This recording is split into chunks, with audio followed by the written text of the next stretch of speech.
You think the Matrix is just full of shit and they're just fear-based? Oh, they're absolutely fear-based. So what is your goal? If you had to fight, like you are fighting, and you're banned from, what are you banned from? Like, Everything. but you're on Twitter. Elon bought Twitter and restored me. Before this, I was banned on Twitter also. I'm banned on... Why did you get banned? I got banned because you get 3 lives. And the 3 lives are, first you get canceled and banned absolutely everywhere. And the second life is they try and put you in jail for something you didn't do. And then the third life is they assassinate you. And I'm now on my second life, as most people have experienced in real time. I got banned because I became monumentally popular. I became hugely successful. I became the most Googled person on the planet. And then they make up a reason to get rid of you. And I'm banned on TikTok, Instagram, YouTube, Spotify, SoundCloud, Uber, Airbnb, Gmail, WhatsApp. You can't get an Uber? I can't get an Uber, no. Gmail, WhatsApp, you name an application. All for standing up for what you believe in. Well, yeah. I mean, I made some satirical jokes, of course. And Could you give me an example of something that you've said that you may have crossed the line? I don't think I ever said anything that truly crossed the line. I'm going to stand by this because I don't believe in regrets and I don't believe in sitting here and saying sorry for anything because I'm not a coward. If I made a video 10 years ago that got 84 YouTube views, and me and my brother were joking about how women can't park and women shouldn't drive. Yeah. And then I became the most Googled man on the planet. And then that is found. And then a bunch of feminists get upset by it. Yeah. I'm not going to sit here and beat myself up over that. That's life. Yeah. Oh, well, shit happens. But also, like, stand-up comedians make the craziest jokes. Like, I was in a comedy club and they're already making jokes about Palestine. Of course. I mean, comedians make jokes and rappers sing about murdering people. So it's completely a double standard to come along and say that whatever I said was enough reason for me to be canceled. Well, that scares me because censorship is the scariest thing to me in the world. At what point can we not worship our God? My phone, the day the cancellation started, I'd open my phone and app by app, one by one, logged out, logged out, logged out. Logged out, logged out. And in sync, I was sitting there for 2 hours, and every 20 minutes, a new one would just log out. Were you scared? I knew the Matrix was real. I knew how the Matrix operated. I knew that there's a centralized power. I was scared because I knew I'd used up my first life. And then I started saying on all my podcasts, they're going to put me in jail for something I did not do. When that happens, you have to know it's a lie. And I said it about 15 times. And then 7 months later, I ended up in a cell. So I understand exactly how the world works. So yeah, I was scared.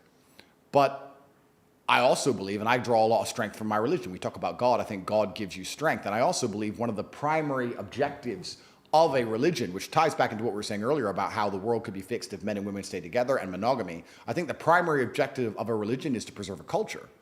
If a religion doesn't preserve the culture, then it's failing in some regard. You should look at a religion and look at the culture underneath that religion and say, okay, it's a successful religion because the culture is adhering to its creeds. So I understand that it is my battle, if I believe in God, to try my best to preserve the culture. And then you're asking, how do I fight the Matrix? I think you fight that via masculine empowerment, and I'll tell you why. Because we were just sitting here talking about how the devil uses fear, and you're completely correct. And I think that women are easier to scare than men. And I think that now we live in a society, especially in the West, where women have been empowered to the point, well, I'm not against female empowerment, I'm not a misogynist, but they've been empowered to the point where they're more powerful than men in most scenarios. They're more powerful than men in the divorce court, most powerful than men in the custody court, more powerful than men in terms of the education system, more powerful than men in terms of their testimony, more powerful than men. I'll give you endless examples.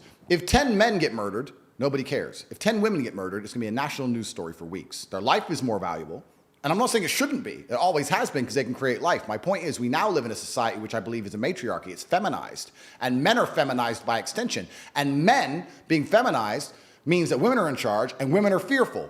So let me give you a very simple example of why I believe masculine empowerment is how we actually get closer to God and how we fix the fight we're in against the Matrix. COVID. COVID was emotional arguments.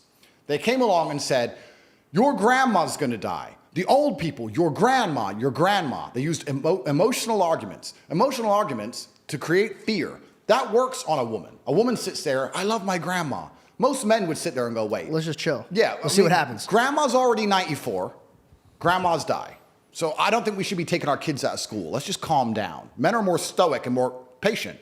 If you had a household where the man's been feminized and the woman's in charge, it's over for that house. They're full COVID cucks head to toe. 10 vaccines. They are.